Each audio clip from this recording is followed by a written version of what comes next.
New into stock, one of my favourite cars, Range Rover 4.4 TD V8 Westminster. It's a 2012 on a 62 plate, really good spec. Sunroof, sat nav, it's also got TV as well. It's done 76,409 miles. Fuel economy, not bad for a massive car like this. 24.6 urban, 34.4 extra urban and 30.1 combined. 0 to 60 in 7.5 seconds and a top speed of 130 miles per hour out of a 308 brake horsepower engine.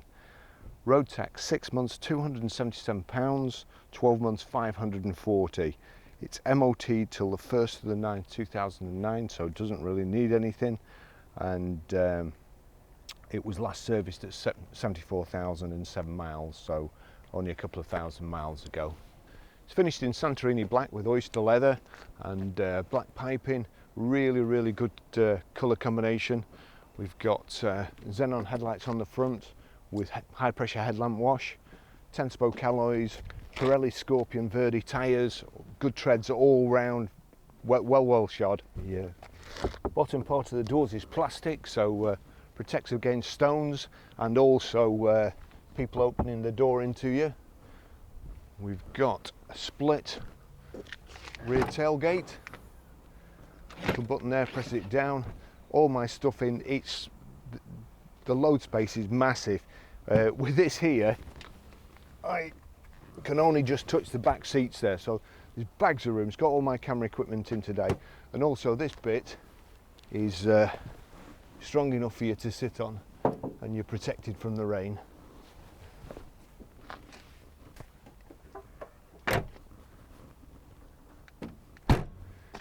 You've also got a rear wash wipe up here which is hidden, and you've got reversing camera and reversing sensors.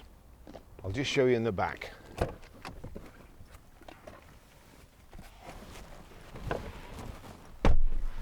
It's quite a hike up into the back. There's a little switch on the driver's door. You just press it and it lowers the height of the car, it lowers it down on the suspension, makes it easier to get in and out. I must remember to do that next time. Plenty of room, very comfortable in the back of a Range Rover. Seats are fantastic. They're also heated. You've got your own climate control switches in the back here, and rear centre armrest if there's only two of you in the back or even one of you in the back. Little oddments tray and cup holders. Very comfortable, very nice to travel in. In fact, it's probably the best thing to be a passenger in, I would say. Got Harman Kardon speakers in the back. The sound's fantastic, and it's just like it's never been sat in the back. It's lovely, and take you for a drive in it.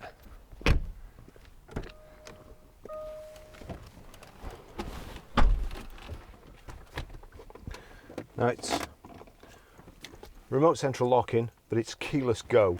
So so long as you've got the key somewhere in the car, it's going to start for you. Warm day in the UK today. We'll just go for a ride in a second, but this car has got heated and cooled seats. So if you turn the heated or the seat control to the left and it goes blue, then it starts blowing cool air through these perforations in the seat and stops you from getting your back getting too hot. It's a good idea.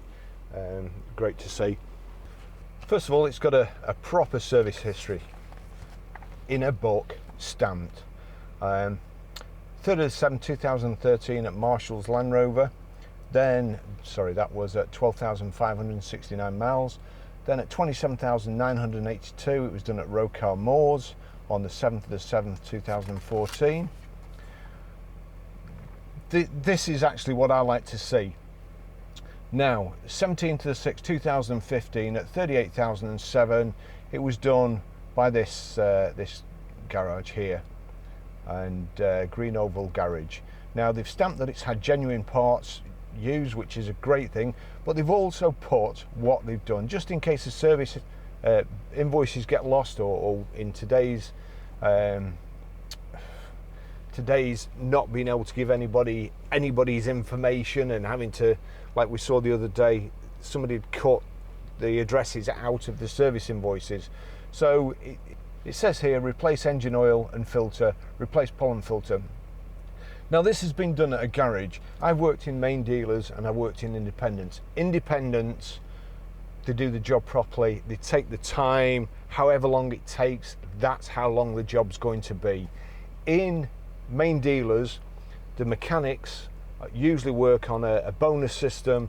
They're allotted a time, how long the manufacturer says it should take to do the service, and they race through it as quick as possible. It's the way they make the bonus. The more jobs they can get in a day, the more money they make.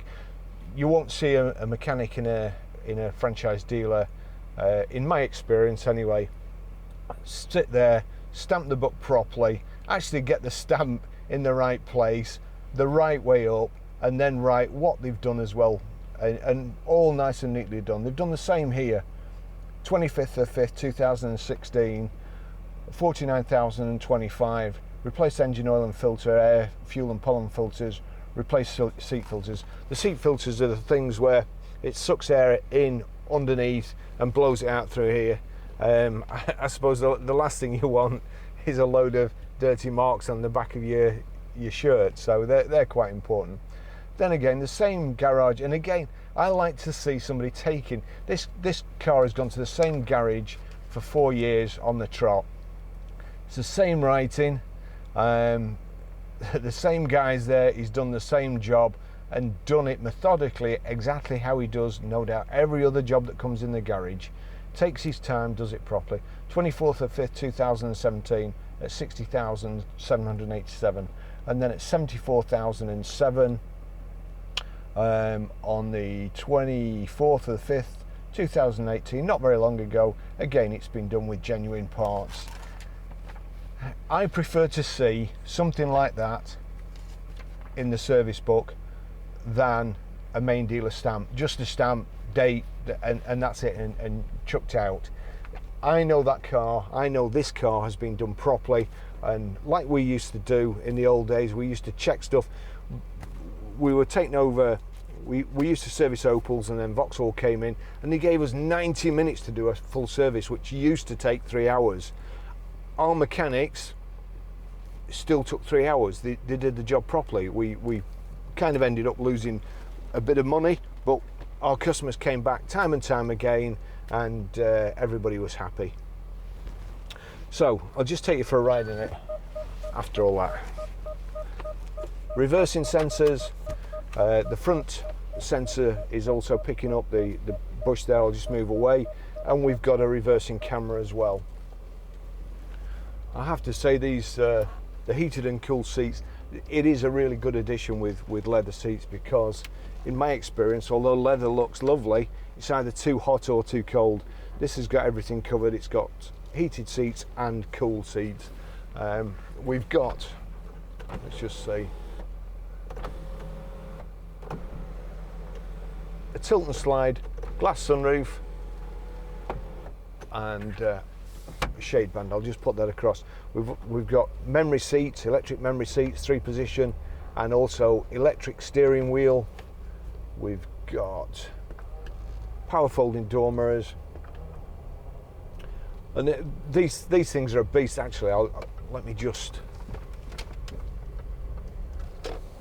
It's a 90-degree tight bend like that. It's like trying to get a super tank around. Little switch here, that access height selected, so it's actually lowering the car, so it makes it easier for you to get out. And I'm quite tall and I've got long legs, and even for me it's quite difficult getting out or getting in and out unless you do that. So they do think of everything. It's got TV as well, it's got sat nav. Put the sat nav on. Now it's got, right, so let me just put navigation on. So navigation, so from this camera you'll be able to see the sat nav.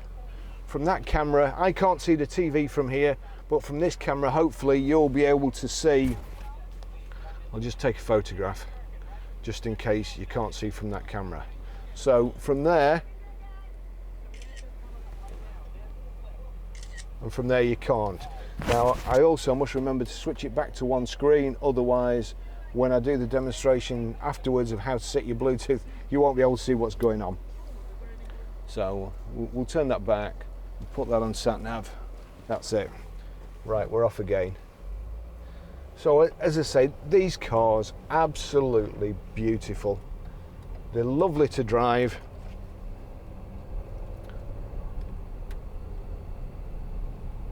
That's off-road. No, we don't want off-road. Normal height selected. So there we go. Paddle shift.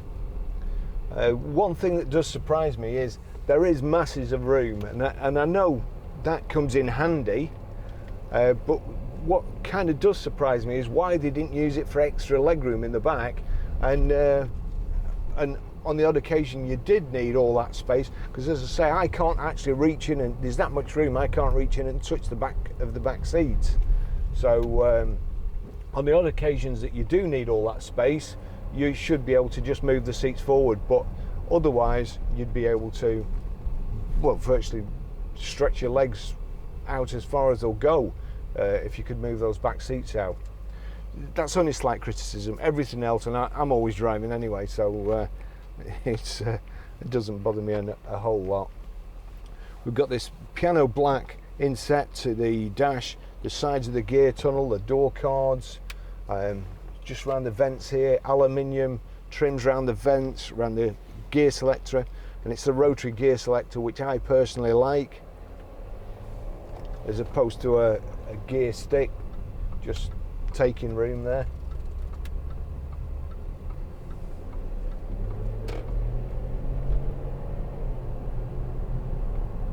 Sometimes when you set off it, I've said it before, but I always feel like it's a close call whether you're going to just spit all the tarmac out the back or the car's going to start moving forward. It feels so heavy and solid.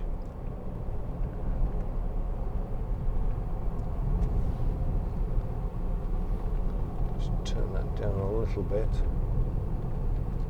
We've got a heated front screen as well, which is a great addition. Here we've got switches for the glove box, and in the top there's a multi-play CD. Click the bottom bit of the switch and that's it, the bottom opens up. Now here we go.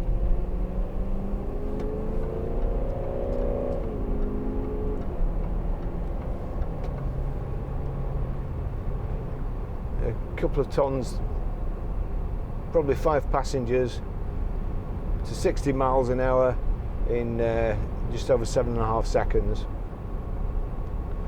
It's got a TFT display dash or instrument cluster, rev counter on the left, coolant temperature. It's saying this battery and the smart keys low, that's what the warning triangle is on the dash. Nothing wrong with the actual car. That's the key, really nice key as well, well built, just like the car.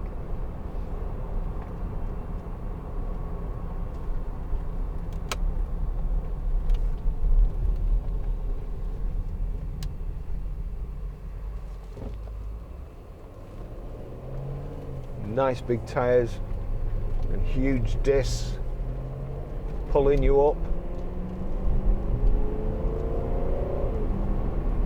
and that awesome sounding engine.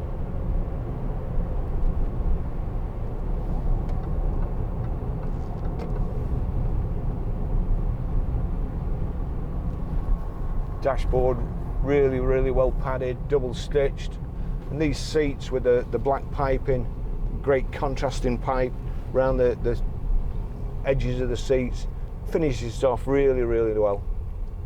Harman Kardon speakers. It's got Bluetooth hands-free. It doesn't have Bluetooth audio streaming, however there is a USB input and an iPod input in the center console here.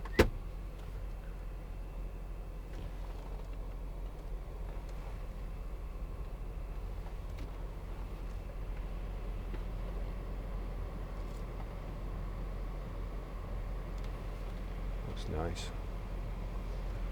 Great driving position. Nice big thick door cards and big armrest here. It's proper first class travel.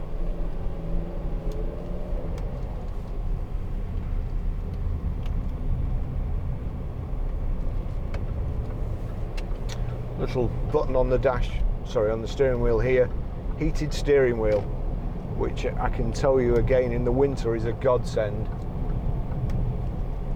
if you're a bit soft.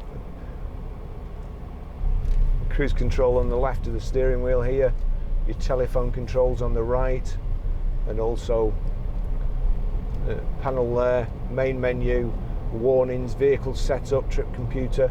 You can scroll through them all like so.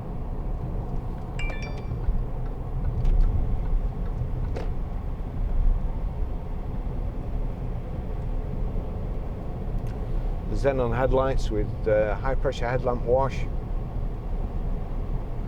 Your paddle shift here, change down on the left and up on the right, and that's your height and reach adjustable steering wheel.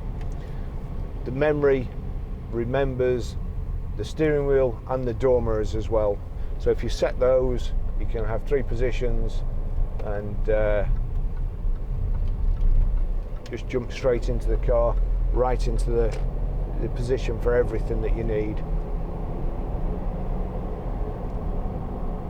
So you have to remember the size and weight of this car, but the way it handles is just something else.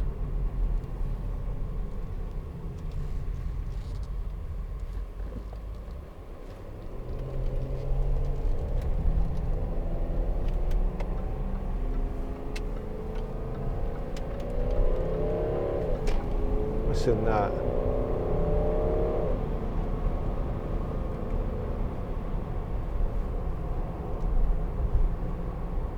The rotary gear selector here as well.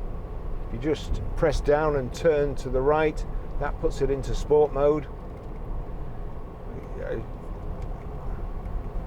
I don't know why you'd need it in there really, but the whole point of one of these is comfort.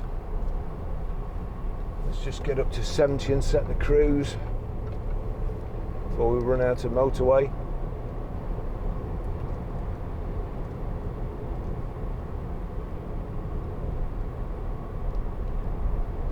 There we go, cruise is just set. 68.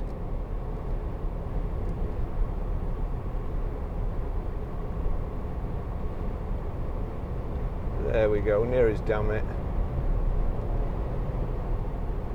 70 miles an hour, and we're doing 1500 revs at 70 miles an hour. 1500 revs in a 2-ton plus vehicle. It's doing little more than ticking over at motorway cruising speeds. Very quiet. I'll just turn these fans off actually, because you'll probably be able to hear those more than you can actually hear any road noise or wind noise or any other intrusions to the passenger compartment. Could just have been an intrusion of a motorcyclist there. But, give them plenty of room. There we go.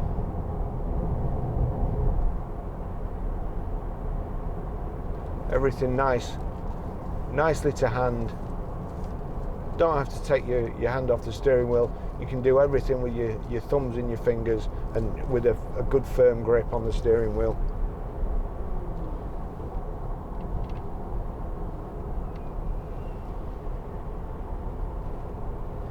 So these are your terrain response switches, and then you can set the height. You've got electronic handbrake here, which in my opinion are neither use nor ornament on any vehicles and have no place in a car.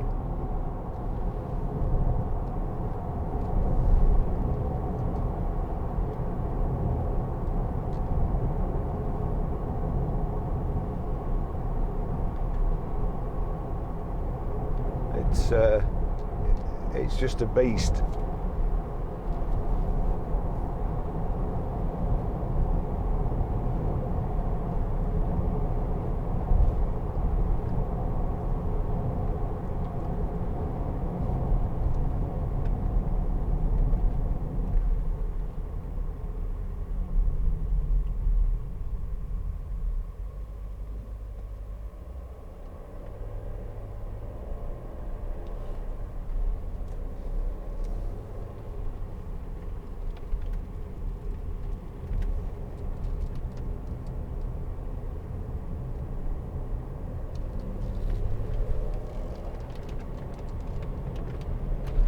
hugging the curb there.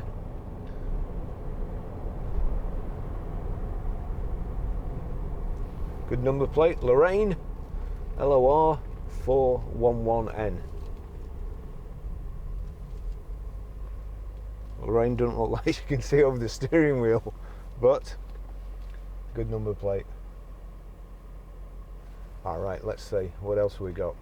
We've got lumbar support.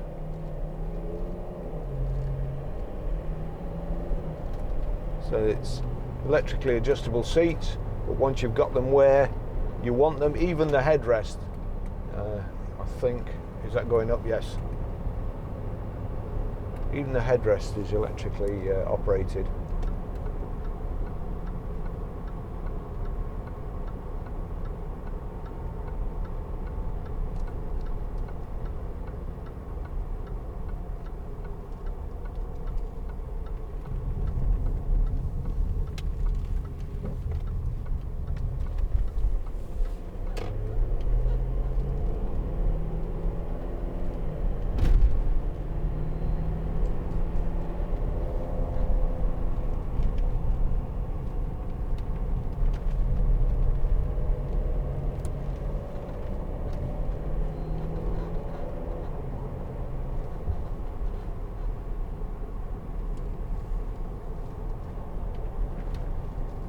There we go, look at that.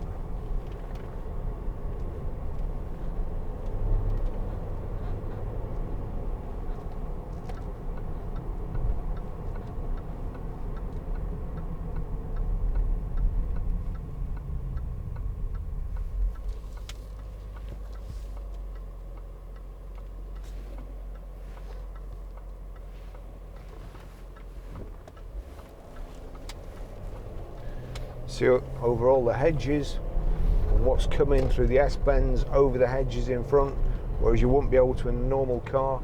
It's that well off the floor.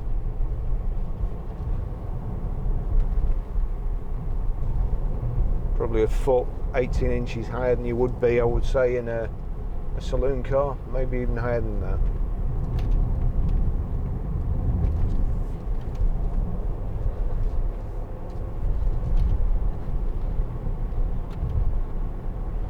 Changing to sport there, and the revs shoot up, not by too much, 200 or 300 revs I think. Can I feel any other difference?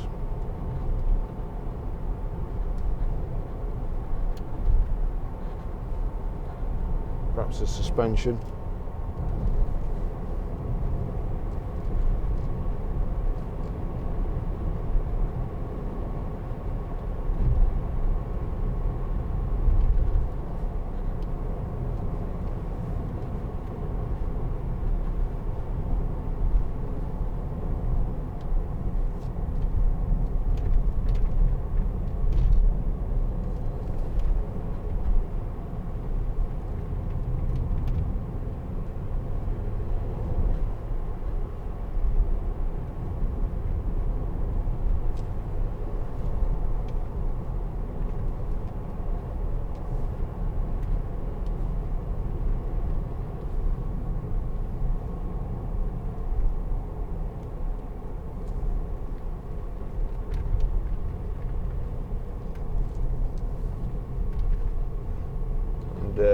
You can see over there, over that hedge, which you can't in a saloon car, down into the Ribble Valley. It's lovely.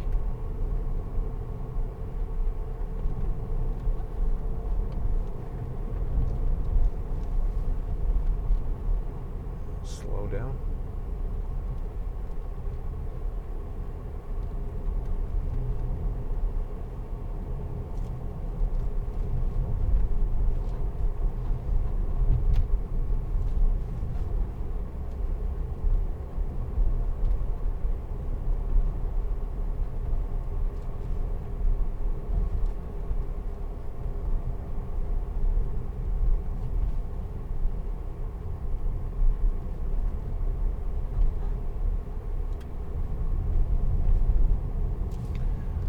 What else has it got? I'll play the radio. So we're going to main menu, audio, video, where's there likely to be an actual record on.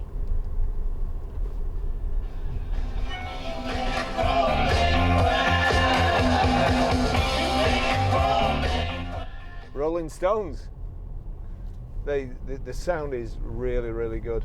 As I say, you can plug your phone into the sockets in there, so you get the benefit of the tunes from your phone through the Harman Kardon sound system.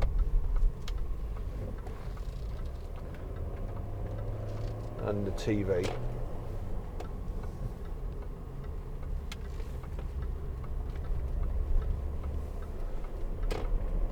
Dual screen, your passenger can still be entertained while you're looking at a sat nav or not looking at anything and not breaking any laws.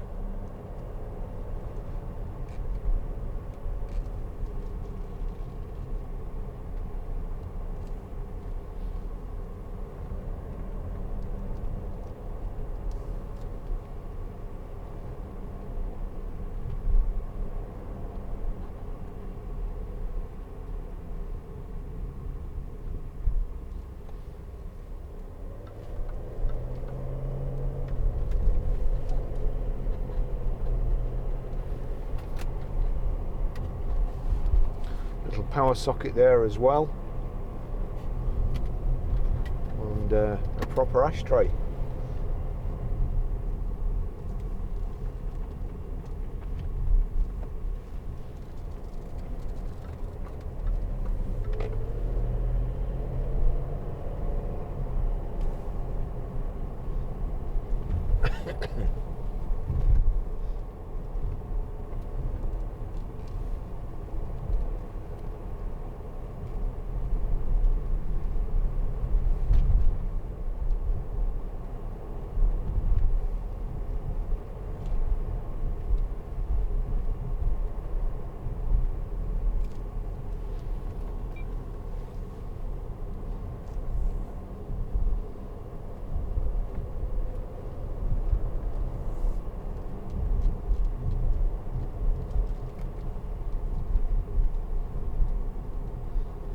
Here we are back at the garage.